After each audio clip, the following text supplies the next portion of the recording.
the other weapon that imperialism uses, which is a challenge for a Pan-African Renaissance. There's religion. Some of us, with all our radical rhetorics, it's shocking. We are still deeply Christian, deeply Muslim, deeply this, deeply everything but African. You see, the clapping has gone down because there's a lot of intention in the room. And we can't understand as long as you continue to see and to understand God and the Creator through the lenses of another race. You will never know freedom in your life. Never.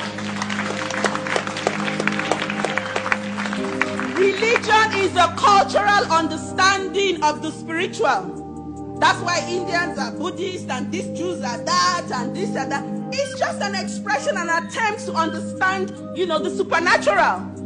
So when we as Africans continue the denigration, you hear Africans say, oh, that's fetish. Like some people, when they see the cowries, oh, that's fetish. Do you know what it is? This is where the problem is here. In the head. In the head. And if we don't fix that problem in the head and in the mind, we ain't going nowhere. You see, the Chinese are coming to Africa, right? Or they're already there. They're going to bring their own God, Confucius, whatever it is they practice. And you'll see Africans there, worshipping. There must be a cultural revolution also. If there is no cultural revolution, our political revolution will not succeed. It will be hijacked and defeated. Because while we've done half of it, here in the mind, because there's here and then there's here. That's why there's so many of us in church. If you go to Africa, my God, when some of the big churches have their congregation, 10,000 people at one service.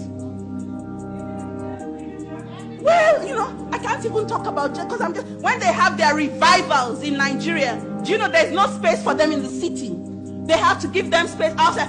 2 million people turn up looking for redemption, looking for the Messiah. But we have to understand that because the state has failed them, society has failed them, only Jesus has not failed them. And the reason why that hasn't happened is that they're most unlikely to meet him.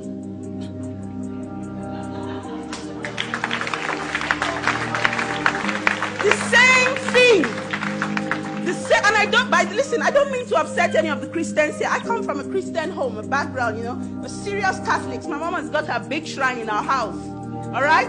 So I know what I'm talking about. But in coming into revolutionary consciousness, you begin to ask yourself questions.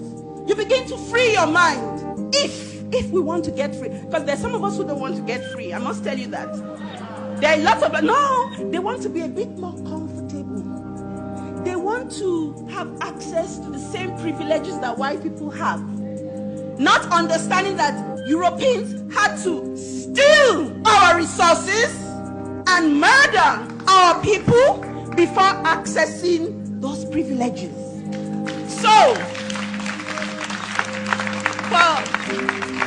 for those Africans who want the same privileges, I always advise them to go and look for a brand new race of people that they can exploit. A brand new territory somewhere that they can exploit in order to have those resources. Because some of us want orange juice without oranges. We want freedom without struggle. That's what some of us want. That's why we wait for the Messiah. Because you see, the Messiah is going to bring it, you see. We'll be folding our arms like this, and the Messiah will bring it right up to us. Say, here you go, good people. You deserve it. You're deceiving yourselves. And if we're not careful, in the next 30, 40, and 50 years, our children will come again, whether we assemble in London, in Lagos, in Accra, in wherever, and have the same discussion.